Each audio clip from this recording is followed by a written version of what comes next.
दोस्तों स्वागत है आप सभी का आपके अपने यूट्यूब चैनल बी ए सेंटर में। यहाँ पर हम लोग ज्योग्राफी का एक बहुत ही इंपॉर्टेंट क्वेश्चन कि नगरीय अधिवास या फिर नगरीय बसाव के प्रकार एवं प्रतिरूपों का वर्णन करें, इस क्वेश्चन के आंसर को देखेंगे। बहुत सारे स्टूडेंट का कमेंट है कि हिस्ट्री मेजर का बताइए, तो हिस्ट्री मेजर का 9 और 10 हम करवा चुके हैं। मेजर 11 बचा है वो हम करा देंगे, ठीक है। पॉलिटिकल साइंस का भी हम करवा चुके हैं, जाके देख लीजिएगा। सारा क्वेश्चन का आंसर आपको मेरे चैनल पर मिल जाएगा। ये आपका ज्योग्राफी मेजर 9 और 10 का हम क्वेश्चन भी करवा चुके हैं। कुछ क्वेश्चन इंपॉर्टेंट बच गया है जिसको हम कंप्लीट करा दे रहे हैं, और 11 आपको पता है कि प्रैक्टिकल होने वाला है, तो 11 के लिए आपको टेंशन नहीं लेना है। आज का जो हमारा क्वेश्चन है वो है नगरीय अधिवास या फिर नगरीय बसाव के प्रकार एवं प्रतिरूपों का वर्णन कीजिए। दोस्तों ये जो आपका अधिवास के बारे में क्वेश्चन है, जब आप सेमेस्टर 6 में जाएंगे तो वहाँ पर आपको एक अलग से सिलेबस पढ़ना है, सिर्फ बस्ती भूगोल के बारे में। अभी आपको पता नहीं होगा, लेकिन जब आप सेमेस्टर 6 में जाएंगे तब आपको पता चलेगा कि वहाँ पर आपको बस्ती भूगोल पढ़ना है, और वहीं का ये क्वेश्चन आपको रख दिया गया है किसमें, सेमेस्टर 5 में ही। तो हम आपको यहाँ पर बता दे रहे हैं फिलहाल कि इसको क्या किस तरह से इसके आंसर को हम लोग कर सकते हैं। तो चलिए समझते हैं इस क्वेश्चन के आंसर को बिना देर किए। चैनल पर नहीं तो आप लोग चैनल को सब्सक्राइब कर लीजिए और अपने दोस्तों में इस वीडियो को शेयर कर दीजिएगा। साथ में अगर जिनका भी मेजर पेपर आपके दोस्त का हिस्ट्री होगा या फिर पॉलिटिकल साइंस होगा, उन तक भी इस वीडियो को शेयर कीजिए, क्योंकि हिस्ट्री, पॉलिटिकल साइंस, सोशियोलॉजी का भी हम पहले से तैयारी करवा चुके हैं इसी चैनल पर, तो वो भी क्या करेंगे, सर्च करके देख सकते हैं। समझते हैं हम लोग कि नगरीय अधिवास या फिर नगरीय बसाव का अर्थ क्या होता है।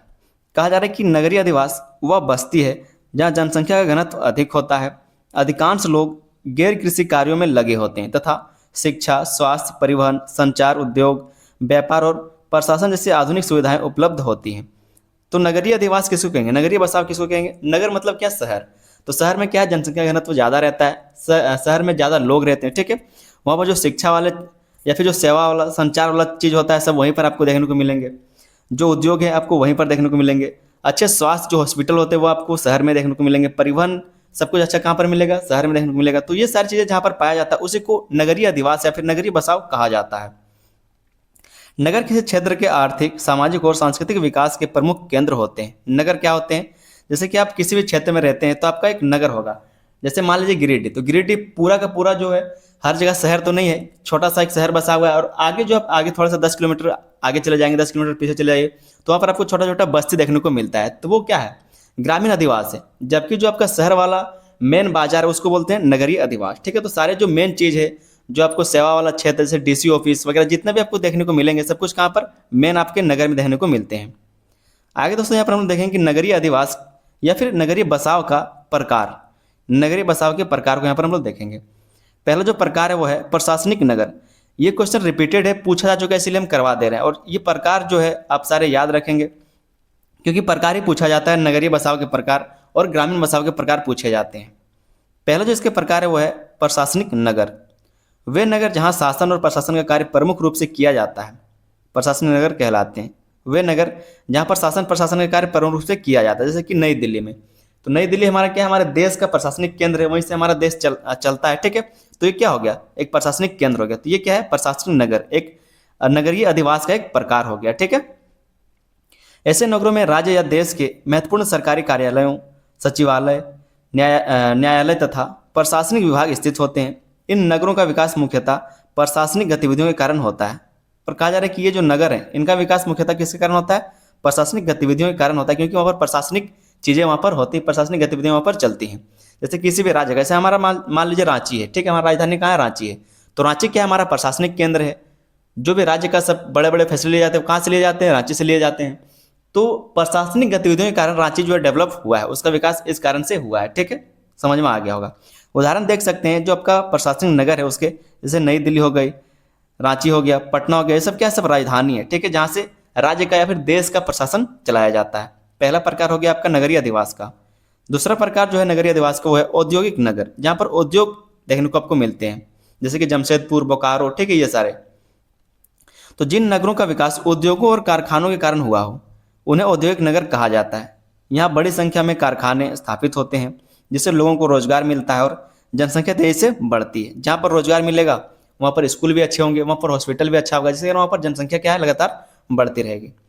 इन नगरों की अर्थव्यवस्था मुख्य रूप से औद्योगिक उत्पादन पर आधारित होती है। और कहा जा रहा है कि ये जो नगर होते हैं औद्योगिक नगर, इन नगरों की जो अर्थव्यवस्था है वो मुख्य रूप से किससे चलता है, औद्योगिक उत्पादन पर ही आधारित होता है। उदाहरण देख सकते हैं, जैसे कि जमशेदपुर हो गया, बोकारो हो गया, कानपुर हो गया, ठीक है। ये सब क्या है, जैसे गुरुग्राम हो गया, ये सब क्या है, सब औद्योगिक नगर है, जहाँ पर क्या बड़े बड़े उद्योग लगाए गए हैं, और उसी से क्या होता है, वो जो शहर है, वो जो नहर नगर है, वो चलता है। दूसरा जो नगर है वो है, दूसरा जो प्रकार है वो है व्यापारिक नगर। क्या है? व्यापारिक नगर, जहाँ पर व्यापारिक चीजें होती हैं। वे नगर जहाँ वस्तुओं का क्रय विक्रय, भंडारण तथा वितरण बड़े पैमाने पर होता है। जहाँ पर वस्तुओं का क्रय विक्रय मतलब खरीद और बेच होता है, ठीक है, साथ में उसका भंडारण किया जाता है बड़े पैमाने पर। ये सब जगह कहाँ, जहाँ पर ये सब काम होते हैं उसको व्यापारिक नगर कहा जाता है, व्यापारिक नगर कहलाते हैं, ठीक है। ऐसे नगर देश और विदेश के व्यापारिक संपर्क के महत्वपूर्ण केंद्र होते हैं तथा आर्थिक गतिविधियों में महत्वपूर्ण योगदान देते हैं, और आर्थिक गतिविधियों में महत्वपूर्ण योगदान देते हैं। ऐसे कौन कौन से उदाहरण हो सकते हैं? जैसे कि मुंबई हो गया हमारा, सूरत हो गया, अहमदाबाद हो गया, ये सब क्या है? व्यापारिक नगर है। यहाँ पर कपड़े का उत्पादन होता है, हीरे का बड़ा व्यापार चलता है, ठीक है। मुंबई भी हमारा बहुत बड़ा, कह सकते हैं, कपड़ा का भी व्यापार करता है, और ट्रांसपोर्ट जो सामान आता जाता है वो भी बहुत बड़ा व्यापार करता है। तो ये व्यापारिक नगर हो जाएगा। चौथा जो यहाँ पर हम लोग इसका प्रकार देखेंगे वो है धार्मिक नगर। कौन सा? धार्मिक नगर। जिन नगरों का विकास धार्मिक आस्था और तीर्थ स्थलों के कारण हुआ है उन्हें धार्मिक नगर कहा जाता है। तो जितने भी प्रकार हम आपको बता रहे हैं बस उसको याद रख लेना है, क्योंकि यही आपके एग्जाम में आपको लिखना है। यहाँ प्रतिवर्ष लाखों श्रद्धालु पूजा, दर्शन तथा धार्मिक अनुष्ठानों के लिए आते हैं, जिससे इन नगरों का आर्थिक और सांस्कृतिक विकास भी होता है। क्योंकि यहाँ पर मंदिर का विकास कैसे होता है? जब वहाँ पर लोग दान देते हैं, चंदा देते हैं, ठीक है, खुशहाली से किसी का कोई मन्नत पूरा हो जाता है तो लोग लाखों लाख दान करते हैं। हालांकि आजकल क्या है, तो मंदिर से भी चोरी होना शुरू हो गया। जैसे कि अभी हाल ही में केस आया है राम मंदिर में चंदा चोरी का, ठीक है, जो दान है उसका चोरी होने का। तो लोग वहां से भी चोरी कर रहे हैं, भगवान का जो चढ़ावा है उसको तक नहीं छोड़ रहे। चोर तो चोर होता है, क्या ही देखेगा वो लोग। तो इन सब चीज़ों का, इन सब जगहों का कैसे विकास होता है? जो चंदा होता है, या फिर जो वहाँ पर लोग घूमने के लिए जाते हैं तो वहाँ पर चीज़ों को खरीदते हैं, ठीक है, हस्तशिल्प से जो वहाँ पर स्थानीय लोग बनाते हैं उसको खरीदते हैं, कपड़ा खरीदते हैं, सामान खरीदते हैं, जो भी वहाँ पर बहुत ही प्रसिद्ध चीज़ है उनको खरीदते हैं, ठीक है। वहाँ पर घूमते हैं तो ऑटो वगैरह, टोटो, टैक्सी, ये सब कमाते हैं, तो इस तरह से उसका अर्थव्यवस्था चलता है। तो वो हो गया हमारा धार्मिक नगर। उदाहरण देख सकते हैं, वाराणसी एक आपका धार्मिक नगर है, हरिद्वार है, प्रयागराज, ठीक है। ये सब क्या है? सब धार्मिक नगरें हैं। अगला जो प्रकार है नगर अधिवास का वो है शैक्षणिक नगर, जहाँ पर शिक्षा से संबंधित कार्य होते हैं, शिक्षा से संबंधित गतिविधियाँ चलती हैं। वे नगर जहाँ विश्वविद्यालय, महाविद्यालय, शोध संस्थान तथा अन्य उच्च शिक्षा संस्थान अधिक संख्या में स्थित हों, शैक्षणिक नगर कहलाते हैं। जहाँ पर शिक्षा से जुड़ी सारी गतिविधियाँ चलती है उसको शैक्षणिक नगर कहा जाता है। इन नगरों में देश विदेश से विद्यार्थी शिक्षा प्राप्त करने आते हैं, जिससे शिक्षा और ज्ञान का विकास होता है। जैसे कि वाराणसी में जाते हैं लोग, पुणे में जाते हैं, अलीगढ़ में जाते हैं। अगर आप लोकल जाना चाहते हैं तो जैसे कि आपका रांची हो गया, पटना हो गया, ठीक है, ये सब क्या है? कोटा हो गया, ये सब क्या है? सब जंक्शन है, ठीक है, जहाँ पर लोग शिक्षा प्राप्त करने के लिए जाते हैं, सीखने के लिए जाते हैं, और शिक्षा के कारण वहाँ पर आर्थिक गतिविधियाँ चलती है। और इस तरह के नगर को शैक्षणिक नगर कहा जाता है, फिर शैक्षिक नगर कहा जाता है। अगला जो प्रकार है वो है पर्यटन नगर। पर्यटन नगर जिन नगरों का विकास प्राकृतिक सौंदर्य, ऐतिहासिक धरोहर, धार्मिक महत्व या फिर मनोरंजन के कारण हुआ हो उन्हें पर्यटन नगर कहते हैं। जहाँ पर घूमने के लिए लोग जाते हैं, ठीक है, जो प्राकृतिक सौंदर्य के लिए बना हो, जो ऐतिहासिक धरोहर के लिए प्रसिद्ध हो, ठीक है, जो धार्मिक महत्व के लिए या फिर मनोरंजन के लिए प्रसिद्ध हो, वो सब क्या है? पर्यटन नगर हैं। यहाँ बड़ी संख्या में पर्यटक घूमने आते हैं, जिससे पर्यटन उद्योग और स्थानीय अर्थव्यवस्था को बढ़ावा मिलता है। जिससे क्या होता है? जो पर्यटन उद्योग है उसको बढ़ावा मिलता है, और जो स्थानीय अर्थव्यवस्था है मतलब वहाँ पर जो रहने वाले लोग हैं उनको फायदा होता है। कुछ उदाहरण लिखे हुए हैं यहाँ पर, जैसे कि शिमला हो गया, दार्जिलिंग हो गया, ऊटी हो गया। यहाँ पर क्या करते हैं? लोग घूमने के लिए आते हैं, और जो वहाँ पर घूमने के लिए आते हैं, जो पर्यटन से अर्थव्यवस्था है वही पर्यटन के कारण क्या है? वहाँ का अर्थव्यवस्था चलता है, जो स्थानीय लोग उसकी अर्थव्यवस्था चलती है, ठीक है। अगला जो यहाँ पर हम लोग प्रकार देखते हुए है बंदरगाह नगर। समुद्र तट पर स्थित वे नगर जहाँ से आयात निर्यात का कार्य किया जाता है। बंदरगाह जैसे कि चेन्नई, कोलकाता, मुंबई, ठीक है, ये सब, विशाखापट्टनम बंदरगाह नगर कहलाते हैं। ये नगर देश के अंतर्राष्ट्रीय व्यापार के प्रमुख केंद्र होते हैं तथा आर्थिक विकास में महत्वपूर्ण भूमिका निभाते हैं। आर्थिक विकास में महत्वपूर्ण भूमिका निभाते हैं मतलब जहाँ पर बंदरगाह से किसी भी नगर का अर्थव्यवस्था चलता है, मेन काम जो बंदरगाह है, तो उसको क्या कहेंगे? बंदरगाह नगर कहेंगे। उदाहरण देख सकते हैं, मुंबई हमारा, चेन्नई है, विशाखापट्टनम है, ठीक है, वाइजैक जिसको बोलते हैं। आगे दोस्तों हम लोग यहाँ पर नगरीय अधिवास या फिर नगरीय बसाव के प्रतिरूप को देख लेते हैं, ठीक है। प्रतिरूप मतलब इसका क्या स्ट्रक्चर, कैसा बनावट होता है। जो नगरीय बसाव होता है वो कैसा बना रहता है? कभी कभी आयताकार देखने को मिलता है, जालीनुमा देखने को मिलता है, कभी वृत्ताकार देखने को मिलता है, कभी स्टार जैसा देखने को मिलता है, ठीक है। और जो नदी वाला क्षेत्र है वहाँ पर आप देखते हैं जो शहर है, वाराणसी से शहर इस तरह से बसे हुए रहते हैं। जैसे मान लीजिए नदी है, तो यहाँ पर लगातार शहर इस तरह से लंबाई में बसे हुए रहते हैं। जैसे कि पटना, तो लंबाई में इस तरह से बसे हुए, इस तरह से हम लोग क्या कहते हैं? उसको बोलते हैं रेखीय बस्ती, ठीक है। तो ये सब क्या नगरीय अधिवास के कुछ प्रतिरूप हैं, कुछ स्ट्रक्चर हैं, ठीक है, प्रारूप हैं। तो पहला जिसका प्रतिरूप है वो है आयताकार या फिर जालीनुमा प्रतिरूप। जो नगरीय अधिवास है, जो नगरीय बसाव है, वो आयताकार भी देखने को मिलता है। मतलब इस प्रकार के भी कई सारे जो नगर है वो बसे हुए देखने को मिलते हैं। यहाँ पर बाजार लगा हुआ रहता है, यहाँ पर बाजार है, यहाँ पर बाजार, इस तरह से जो मेन बाजार है उस तरह से बसा हुआ रहता है। जब आप ऊपर से ड्रोन से देखेंगे तो आपको पता चलेगा, या फिर जब आप सर्वे देखेंगे तब आपको पता चलेगा ये सारी बात। आयताकार या फिर जालीनुमा प्रतिरूप होता है। इस प्रतिरूप में सड़कें एक दूसरे को समकोण पर काटती हैं, जिससे पूरा नगर जाल ग्रिड के समान दिखाई देता है। यह योजनाबद्ध नगरों की प्रमुख विशेषता है, क्योंकि इससे यातायात और नगर का विस्तार व्यवस्थित ढंग से होता है। जैसे कि अगर आप लोग कभी राउरकेला गए हैं, राउरकेला तो बहुत दूर है, उतना दूर छोड़िए। अगर आप भुवनेश्वर गए, भुवनेश्वर भी बहुत दूर है, ठीक है। मोटा मोटी इधर हम लोग की तरफ अभी कोई ऐसा शहर बना ही नहीं है। जैसे मान लीजिए एक छोटा सा देख लीजिए रांची को, ठीक है। तो रांची में जो है आपको शहर पूरा व्यवस्थित तो नहीं है, फिर भी देखते हैं कि मेन रोड यहाँ पर है, मेन रोड यहाँ पर है, मेन रोड यहाँ पर है, और कुछ पतला गली इस तरह से रहता है, कुछ पतला गली इस तरह से रहता है, ताकि यहाँ पर जो घर बने हुए, यहाँ पर जो घर बने हुए उसको क्या है सारे मेन रोड से मिलाया जा सके, ठीक है। तो इसको बोलते हैं आयताकार या फिर जालीनुमा प्रतिरूप, ठीक है। तो इस तरह से शहर होते हैं, बसाव होता है। दूसरा जो नगरों का बसाव हो सकता है वो वृत्ताकार प्रतिरूप में हो सकता है।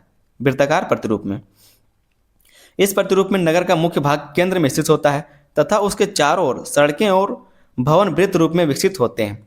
यह प्रतिरूप प्रायः पुराने तथा योजनाबद्ध नगरों में देखने को मिलता है। जो योजनाबद्ध नगर या फिर जो पुराने नगर है वहाँ पर इन सारी चीज़ों को देखने को मिलता है, वृत्ताकार प्रतिरूप देखने को मिलता है। जैसे मान लीजिए मेन जो केंद्र है वो यहाँ पर है और इसके आसपास क्या होता है, शहर का विकास होता है, तो इसको बोलते हैं वृत्ताकार प्रतिरूप, ठीक है। यहाँ पर जो सारा प्रशासनिक जो केंद्र है वो हमारा बीच में केंद्र में रहेगा, जो उद्योग है वहीं पर ही देखने को मिलेगा, जो सेवा वाला सेक्टर है वो आपको यहीं पर देखने को मिलेगा, और इसके आजू बाजू क्या होगा, शहरों का विकास होगा। तो इसको बोलते हैं वृत्ताकार प्रतिरूप। इस तरह से शहर बसे हुए रहते हैं। तीसरा जो यहाँ पर हम लोग प्रतिरूप देखते हैं वो है त्रिज्यीय प्रतिरूप। त्रिज्यीय प्रतिरूप, इस प्रकार के बसाव में नगर के केंद्र से विभिन्न दिशाओं में सड़कें निकलती हैं, कई सारे विभिन्न दिशाओं में सड़कें निकलती हैं। देखने में यह पहिए की तीलियों जैसा प्रतीत होता है, जिससे कहा जा रहा है कि इससे नगर के विभिन्न भागों तक पहुंचना आसान हो जाता है।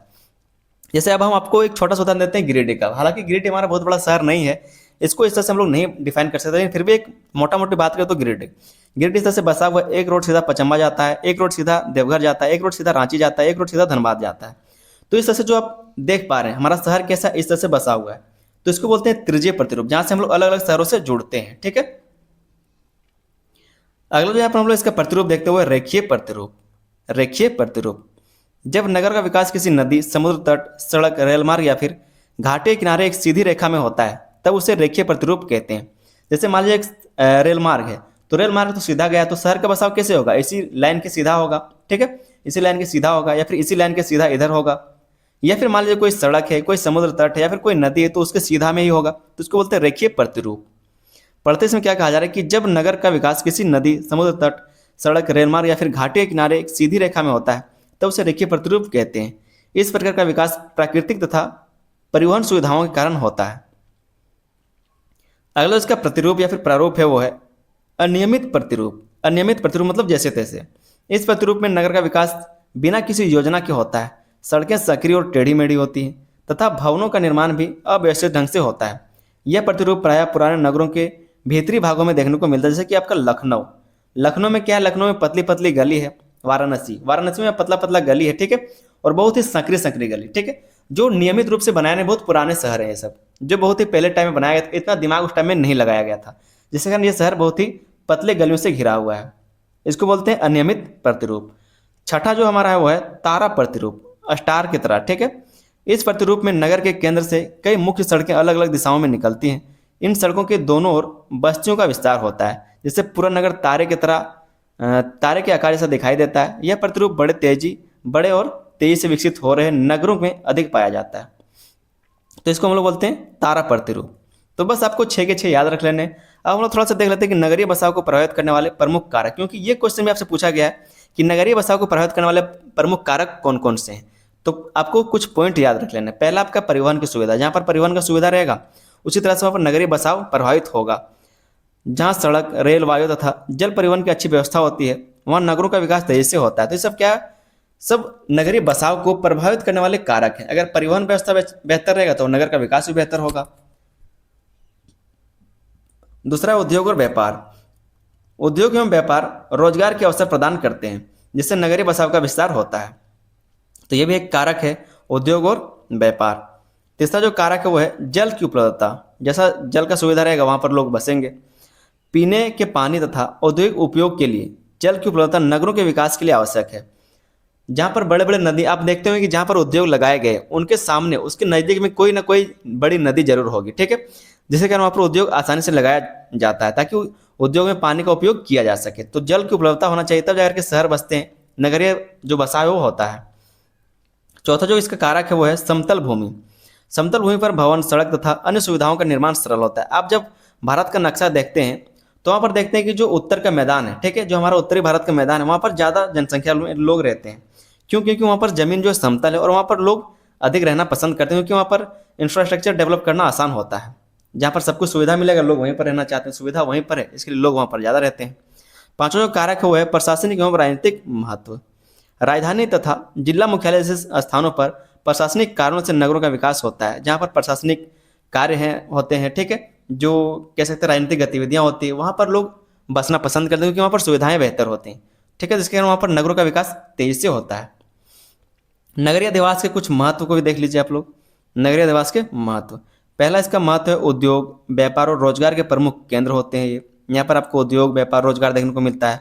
शिक्षा, स्वास्थ्य तथा परिवहन जैसी आधुनिक सुविधाएं उपलब्ध होते हैं यहाँ पर। देश के आर्थिक विकास में महत्वपूर्ण योगदान देता है। संस्कृति, विज्ञान तथा तकनीकी विकास के प्रमुख केंद्र होते हैं नगर, ठीक है। आसपास के ग्रामीण क्षेत्रों के विकास में भी महत्वपूर्ण भूमिका निभाते हैं। ये सब क्या है, नगरीय अधिवास के कुछ महत्व हैं। आगे दोस्तों आप लोग एक छोटा सा निष्कर्ष जरूर लिख लीजिएगा। निष्कर्ष को हम लोग इस तरह से लिख सकते हैं कि नगरीय अधिवास आधुनिक सभ्यता और आर्थिक विकास के प्रमुख आधार हैं। इनका विकास उद्योग, व्यापार, प्रशासन, शिक्षा तथा परिवहन जैसी गतिविधियों के कारण होता है। नगरों के प्रकार और बसाव के प्रतिरूप उनकी भौगोलिक स्थिति, आर्थिक गतिविधियों तथा योजनाबद्ध विकास पर निर्भर करते हैं। इसलिए किसी भी देश की संतुलित एवं सतत विकास के लिए सुव्यवस्थित नगरीय नियोजन और योजनाबद्ध नगरीय बसाव अत्यंत आवश्यक है। तभी जाकर क्या है, नगर सही से बस पाएगा, नगर का सही से विकास हो पाएगा। उम्मीद करते हैं दोस्तों कि क्वेश्चन का आंसर आपको समझ में आया होगा। चैनल पर नहीं तो आप लोग चैनल को सब्सक्राइब जरूर कर लीजिएगा। साथ में अपने दोस्तों में इस वीडियो को शेयर भी कर देना है, अपने दोस्तों में इसको शेयर भी जरूर कर दीजिएगा। मिलते हैं हम लोग किसी अगले वीडियो में, तब तक के लिए धन्यवाद। जय हिंद।